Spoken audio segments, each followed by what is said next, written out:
Your avoidant ex needs you more than you need them. I know right now it might not seem that way because either the breakup is fresh and you're just really kind of taking it all in, or maybe you've been manipulated to believe that you need this avoidant in their love and you're not going to find that in anyone else.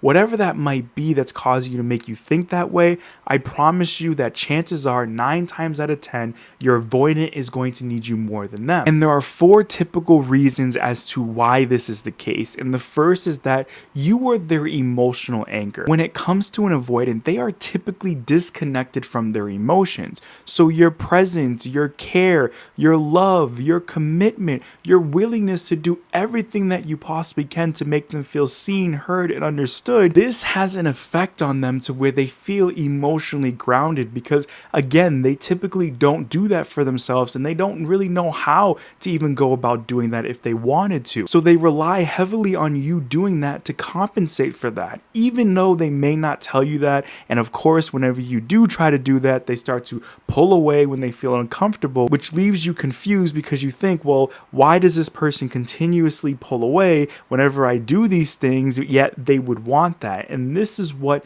that avoidant attachment style does, right? It really complicates things to where they have this kind of push and pull dynamic with themselves where they do want to feel those emotions. They do want you to continue to do that, but they want it in a way that makes them feel comfortable. And when you get too close, they start to pull away. And this is something that's not sustainable because there really isn't a way to identify exactly where their meter is at as far as how much emotion is too much, how much getting too close to them is too much, right? You may have an idea of a range and you know that, but even then, there's still some instances where you do something that you think is normally going to keep them in a comfortable state, but something about that day causes them to essentially feel uncomfortable and then they pull away from you and it starts this push and pull dynamic between you both. But essentially, you are their calm in the chaos of what is going on internally when it comes to this avoidant attachment style. The second reason is that you offer them a safe place to be themselves. Even though it is very frustrating and emotional,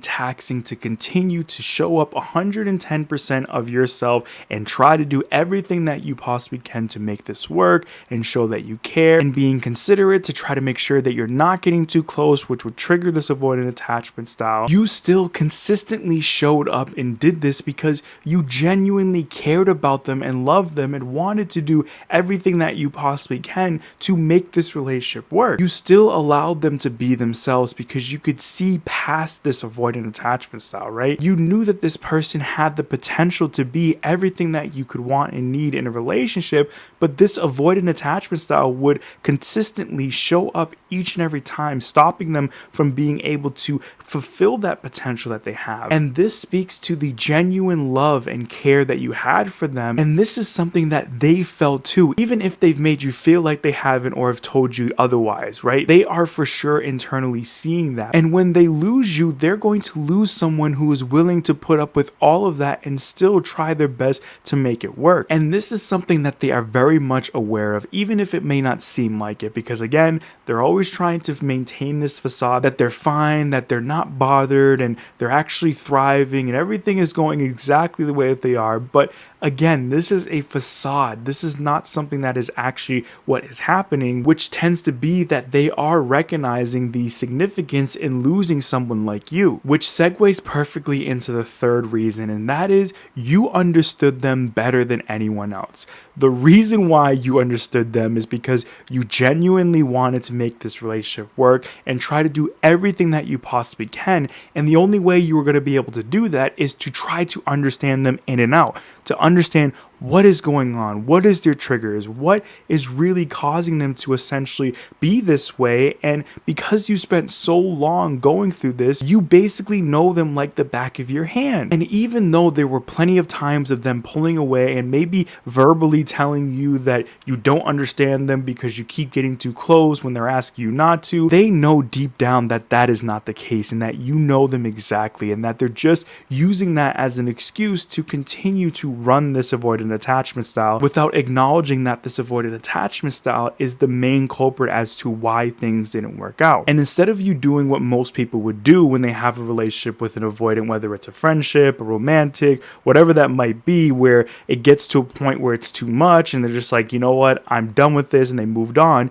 you stuck through it because, again, you genuinely loved this person and you wanted to try to see if there was a possibility that you could help them to realize how they need to work on this avoidant attachment style, not just because of the relationship with you, but also for their relationships in general, right? But they essentially allowed this avoidant attachment style to continue and they didn't really do anything about it, which is why the relationship couldn't work. And they're going to have to face the reality that you were probably the only person that really understood them, and it's going to be hard for them to replicate that with someone else. And number 4 is that you reflected a healthy relationship that they wanted.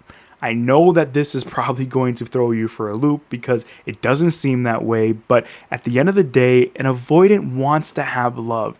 They want to experience a relationship and have it flow and not have to consistently pull away every single time, but they haven't done the things necessary to work on this avoidant attachment style, so this is going to continuously happen until they do that. But there's always that part of them that wants it, and with you in this relationship, you are showing them the hope of what things could be if they would work on this. So because of that, they cherish the relationship even though that may have seemed like they haven't. Because again, we know when it comes to an avoidant, they're most likely not going to admit something as vulnerable and an in-depth emotion like this to you, so it seems like it's the complete opposite. But they very much realize that because you did a phenomenal job with the relationship in trying to, again, make it work and do everything that you possibly could, but they were the one that kept allowing themselves to push away and not allow them to not only open up and receive this, but to also allow themselves to express that back to you, because you need it to go both ways. You can only go so long with it being one-sided before you just get to a place where you're done, you're burnt out. You don't want to continue to go through that, as you should, because this is very emotionally and even physically taxing on you. So with this, I hope you were able to see how much your avoidant ex is going to need you versus you needing them. And I hope this helps you to kind of start to see things for what they are and realize that it's so imperative for you to figure out what is best for you and to make sure that you are taking actions to try to heal from this relationship. Because I know that you may feel that you need to wait around for this person and maybe there's something more that you can do, but again, you did everything that you possibly could. This is entirely on them, and they're going to realize the mistake they made in letting you go, but that's not your concern anymore. What is you figuring out what is best for you to heal and move on from this relationship. I hope you did enjoy today's video. If you did, please make sure to hit that like button. If you're new here, make sure to subscribe, and I will see you in the next video.